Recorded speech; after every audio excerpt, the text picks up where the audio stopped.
mbokk yi jërë ngeen jëf ci ànd beeg seen programme bu télévision Prestige TV dal leen nag jàmm ci xibaar yi tey nag ci talaata ji yemook ñaar fukki fan ak juróom-benn ci weeru janvier atum ñaari junni ñaar fukk ak benn ñu dikk ak yéen ci ponk yi bokk ci li ci gën a fës jàngoroy coronavirus tey jile lim ba toll ci téeméer ak fanweer ak ñett ñoo xam ne amee nañu jàngoroy coronavirus fukk sa ñoom jot a ñàkk seenu bakkan loole daañu ci dikk ak Ousmane Gueye ci biir xibaar yi waaye daañu ci toftal nag foofee ca Mbourkat xam ngeen nag. ñi nga xam ne ñoo dëkkee ci forêt classée boobee ginnaaw bi ñu tàmbalee opération de démolition bi collectif bi lay ñëwoon nag ci mairie bu Aliou Sow ngir rek daal di fay andi li nga xam ne rek mooy seen ay jafe-jafe daa ngeen dégg nag kàddu Aliou Sow jaraaf bu commune bu Thiès Ouest ci biir xibaar yi daañu ci toftal nag kàddu Adama Diawara mi responsable bu parti Pastef di ñaax nag président Macky Sall ngir daal mu taxawu ci loolee nga xam ne jafe-jafe yu riverain bu Mbourkat di dund foofee ca Mbourkat daañu fa desandi ak Talla Sylla maire bu Thiès ville ginnaaw bi nga xam ne rek jóge na foofee ca Ndakaaru ñëw ci Mbourkat daal di nag arrêté lu jëm nag ci opération de démolition yooyee kàddoom daa ngeen ko dégg ci biir xibaar yi mbokk yi di daañ ci toftal nag xibaar yi ñeel biir réew mi wax nag ci jàngoroy coronavirus bi nga xam ne rek daal dinay dugg ci daara ju kawe joojee di université Cheikh Anta Diop bu Ndakaaru daañu ci toftal xibaar yi ñeel bitim réew ànd ceeg Mamadou Saturne ndar keppee ko wàllu tàggat yaram mbokk yi lii moo di ponk xibaar yi faram-fàcce gi ne suut lay doon.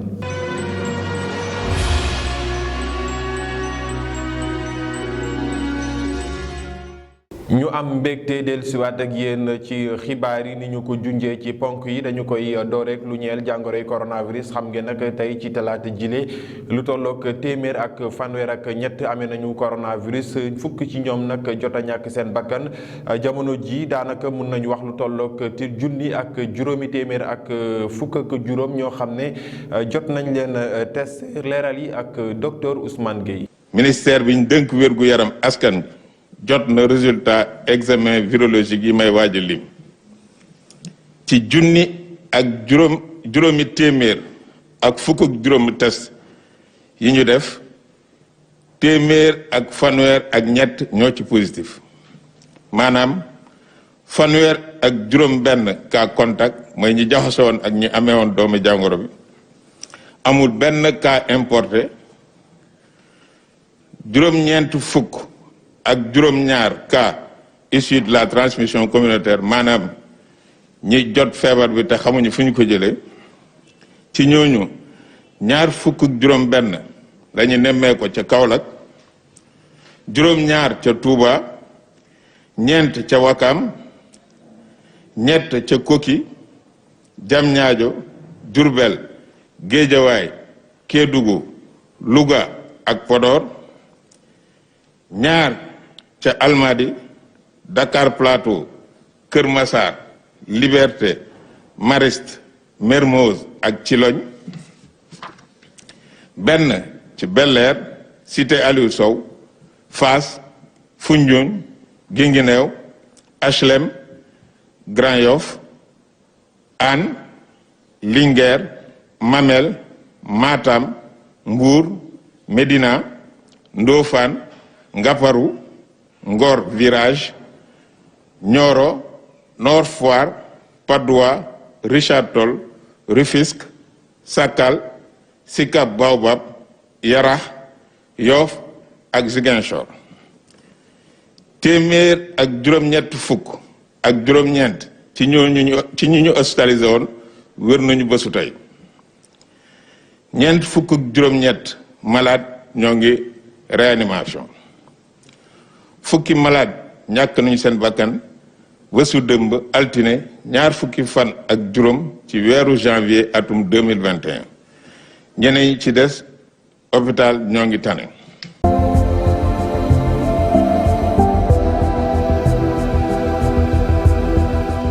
mu mu ngoog ni ñu ko junjee ci ponk xibaar yi foofee ca Mbour 4 ci forêt classée boobee xam ngeen nag ba ñu tàmbalee opération de démolition yi ba léegi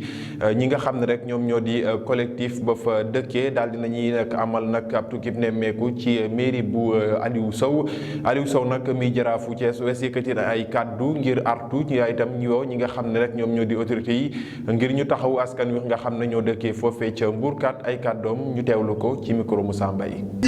même bu doon dañoo tooñ wax naa ko suba d'accord même bu ñu tooñee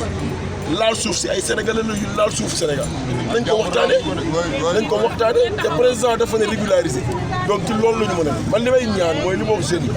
qu'on ne verse pas dans la violence depuis ce matin on est en train de manifester mu ngi impacté ñi ñu war a waxal ñu wax ak ñoom li ñu waxee suba maa nañ dem seen murid nañ seet du ñu wax ku la ne mettiwul dafa dalul ci kawam te li nga wax yàlla dafa bind yemalewul te ñun suñu li ñuy gérer rek ñëpp dañ ko war a xool yàlla. mais taxul ni que ba tey ñu ngi ko di ko toj léegi. waaw mais xam nga continuer toj bi c'est très simple man li ma wax c'est pas parce que je suis devant la presse ou pas ma ragal a wax li may wax dama ne même man en tant que maire su ma fa demoon ñu humilier ma dañu xool sama statut te loolu mooy liy dëgg waxuma la ñuy rek de mais même man su ma fa demoon ñu humilier ma parce que ils ont des œillères li ñu takk mooy li ñu bëgg dina am mais qu'est-ce qu'ils font sur le site. Nous, c'est ça qui nous pose problème, jusqu'à prendre toutes ces familles-là, jeter les dehors, l'emsen loco du dos du toc d'idem. Depuis 2 jours, on parle, personne ne nous répond. On appelle jusqu'au plus haut niveau. Mais dans l'idée du Khékou Macky Sall, du Khékou Idrissa Seck, du Khékou Massamba Mademba, nous n'y a pas de Sénégalais là nous. Ni Idrissa Seck n'est que Sénégalais, keneen nekkoo ko Sénégalais. Donc problème xam nga mooy lan suñu problème xam nga mooy lan nañ ñu régler le problème bi. merci loolu lañ bëgg kenn du ko politiser man boog du ma ci verser. waaw déglu ma rek man du ma politiser affaire du ma fi nekk naan ma xamal ci lu may basé. Talla Sylla maire bu Thiès ville nekk conseiller spécial bu président de la république yëkkati na ay kàddu ginnaaw tukkib nemmeeku bu mu amal foofee ci opération de démolition yi ñu doon amal ci Mbour 4 extension ginnaaw gi nag la daal di jël ay ndogal yu jógee nag ci njiitu réew mi ngir nag ñu daal di dakkal opération de démolition yooyu nga xam ne ñu ngi ko doon amal foofee ca forêt classée bu Mbour 4 ay kàddoom Pape Thioune la ko dénk ñu teewlu ko. su mbir xewee kenn ku ci nekk dafa am. lu ca war a doon taxawaayam defe naa ni ñii ma taxawal xam nañ lu mel ni njëkkul tey ndax 2014 amoon na dafa fekk bi muy am 2014 jógewul woon ci Descos bi mu amee man mi maa ko arrêté woon. woo leen ñu am jataay waxtaanu dëgg ca laa leen waxe woon ne barab bii ngeen nekk. lenn kese moo mën a wéyal nekk gi mooy président de la république signé décret boo xam ne dina mën a permettre de régulariser situation wu ña fa ne après nag ubbi yeneen i bunt ngir dëkk bi. booba it lañ ca tàmbalee dox ñeneen di ci dox ñu dul man ba bi muy am lancement des travaux bu KMS 3 président de la république wax ñëpp dégg. moo xamal leen ne fas na yéene jëm ci loolu maanaam wàllu régularisation bi am liggéey bu mu sant gouverneur ànd ko ak collectivité territoriale ak ñeneen ñi nga xam ne ñi ngi nekk ci service technique yi ñu am benn liggéey bu ñu tàmbali def ko en rapport ak population Mbour 4 ci boppam. kon lu mel ni su amee ma yëg ko li ma ci gën a ñor du ñëw. di ci wax leneen lu dul dem fa ma yaakaare ne su ma ci doxee au moins déjà loolu dina arrêté te fuñ ca war a waxtaane nañ ko fa duñ dugg ci détails yi waaye ñi nga xam ne it ñoom lañ doon waxal ñoom itam ubbi seen nopp dégluñu ba déggoog ñun ci ne na arrêté ndi loolu au moins déjà c'est un résultat acquis.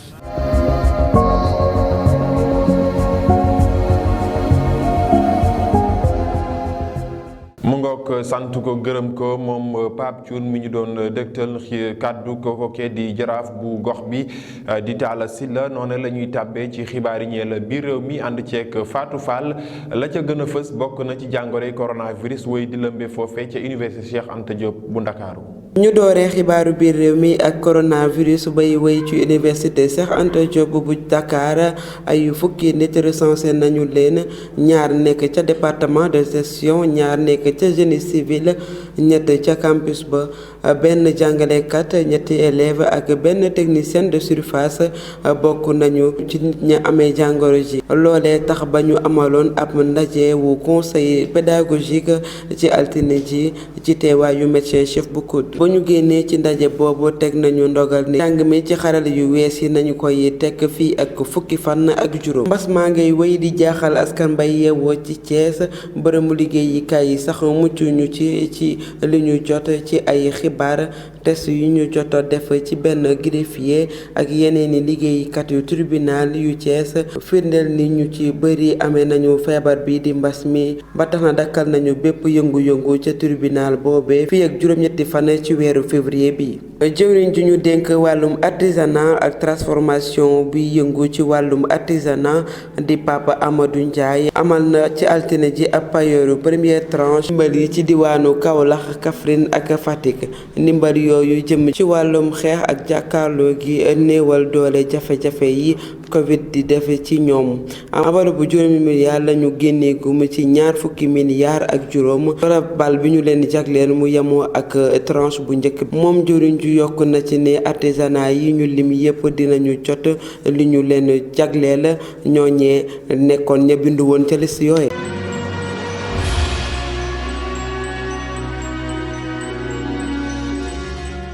sant ko gërëm ko moom Fatou Fall mi doon jukkil xibaar yi ñeel biir réew mi noonu la ñuy tàbbee ci xibaar yi ñeel bitim réew ànd ceek Mamadou Saturne. ñu tàmbale xibaar yi teel bitim réew foofee ca Centrafrique l'armée ba ak ñi nga xam ne ñoo fare ak ñoom daal dañu daal def attaque bu am solo jëmale ko nag ca rebelle ya nga xam ne ñoom ñoo bëggoon nërmeel capitale ba di Bangui ñoom nag rebelle yooyee sax dañoo bëggoon daaneel nguurub ki nga xam ne mooy Faustin Archange Touadéra soldaaru Centrafrique nag faat lu tollook ñeent fukk ak ñeent ca rebelle yooyee ña ko xam ne nag mooy ña nekk ca bopp nguur ga xamle ko ci altine gi démb yemoon ak ñaar fan ak juróom ci weeru janvier ñu fàttali ne sax ci fukki fan ak juróom ñaar ci weeru décembre ci atum 2020 ñi nga xam ne nag mooy juróom benn groupe rebelle yooyu xam ne am nañu doole lool te ñoo daal di occupé daal xaajub dëkk boobee di Centrafrique mi nga xam ne nag mu nga jànkoonteeg ak guerre civile bu métti boobu ak léegi daal tolloog juróom-ñetti at ñoom daal ñoo booloo ab coalition bu ñuy wax coalition des patriotes pour le changement ñu leen di duppee CPC ñoom daal ñoo waxoon ne laata juróomi fan ci jëm ci wàllub wateya foofee ca Centrafrique ñoo waxoon ne nag dinañ fexe daal ba song capitale ba di Bangui daal di ko nangu daal di dàkk élection yooyee nërmeel nguurub Touadéra ba tax na nag ñoom de ñeent fukk ak ñeent ci ñoom daal dinañ leen faat ci bés yi weesu. foofu ca Congo Brazzaville ki nga xam ne nag mooy njiitum réew moomee di Denis Sassou Nguesso am lu tolloo ko juróom-ñaar fukki at ak juróom-ñaar moom de nee na dina bokkaat nag ca wate yaay fas yéene am ca réew ma ñu fàtte nag Denis Sassou Nguesso mi daal moom bu mu toogee ca boppu réew ba daal toll na ci fanweeri at ak juróom-benn moom nag ginnaaw bu mu demee ca dëkk boobee ñuy wax Kibangu nekk ca bët saalumu Congo Brazzaville foofu daal la xam leen ne dina bokk ci élection yi nga xam ne ñoo fas yéene am ci ñaar fan ak benn ci weeru mars ci atum 2021 ngir laajte nag réew ma ginnaaw bu fa toogee nag lu tolloo ko fanweeri at ak juróom-benn. jeexale xibaar yi teel bitim réew bi ak fii ci suñu wet di Sahara ca ginnaaw Mauritanie ñi nga xam ne nag ñooy indépendantiste yi xam ne ñoo bokk ci kuréelu boobee ñuy wax Front Polisario ñoom de daal dinañu song ci bésub samedi gi yemoon ak ñaar fan ak ñett ci weeru janvier benn zone tampon ba nekk nag ca gox bi ñuy wax Guerguera mi nga xam ne nag waa Maroc ñooy contrôler zone boobu ñu daal di nag song dëkk boobee ba tax na nag armée marocaine daal nee nañu daal congo boobee du tus lu dul propagande rek lawaas Polisario di def ñu fàttali nag armée saharienne boobee daal di lancer lu tollook ñeenti missile jëmale ko nag ca dëkk bi ñuy wax Guerguera ak ya nekk ca dig-digal ga ña xam ne di ni mel nag mooy li nga xam ne mooy agence de presse sahraoui bu ñuy wax SPS daan doon rek jëlee ko ca kilifab armée bu Polisario nekk foofee ca Sahara occidental.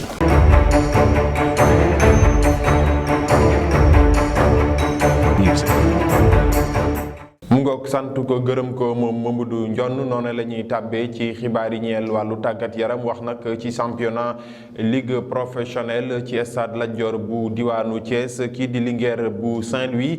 doon laale ak FC Thiès FC daal di koy dóor benn bal ci dara bu ñu sukkandikoo nag ci ki nga xam ne mooy tàggat Linguère bu Saint-Louis dellusiwaat na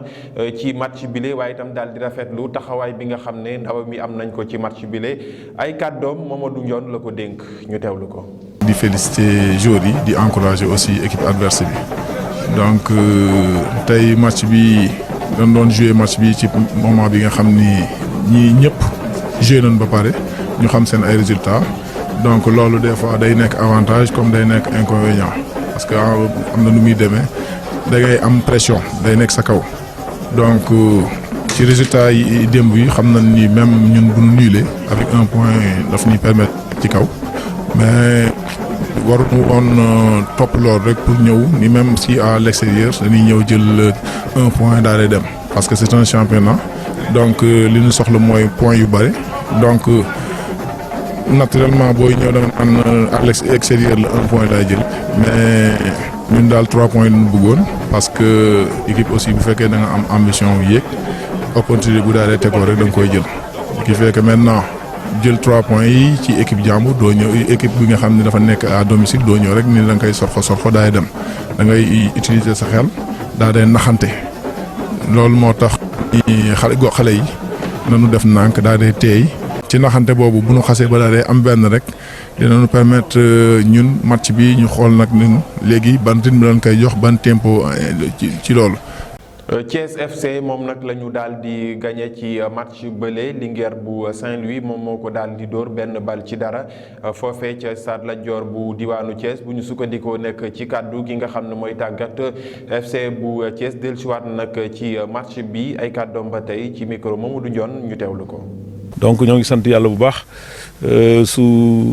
match bi ñu perte nii donc mérité woon nañ dara. mais peut-être lii la ñu yàlla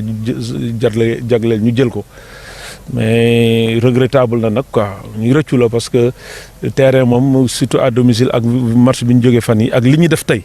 waroon nañoo mériter au moins jël benn point wala ñu jël 3 points waaw ki ko jël tamit Linguère bon il est dans son rôle yàlla na ko victoire bi jik mais ñu nañ kon ne liggéey rek xam ni championnat la waaw tey da ngay ñàkk suba nga jël. à domicile à l'extérieur yëpp amul fii ren ci championnat bi parce que on joue sur du gazon terrain bu baax la terrain pour ñëpp la amul public donc pour ñëpp la mais malheureusement da ngay jouer ba sonn ñu gagné la wala nga am match nul tey nag gagné nañ ñu mais man de kontaanuma si défaite bi mais kontaan naa ci li xale yi football jëlaat ci rek continuer waat liggéey xam naa nag dina métti waaye nañ ko ne liggéey rek yàlla baax na. mu ngoog mbokk yi jaajëfal leen ci ànd beeg seen programme bu télévision précise ñaanal leen jàmm ak salaam ñaan ko ci réew mi ñaan ko également ci bitim réew li nga xam ne moo di jàngoro coronavirus yàlla nañ ci yàlla muccal leen ci jox leen rendez-vous beneen yoon jërë ngeen jëf.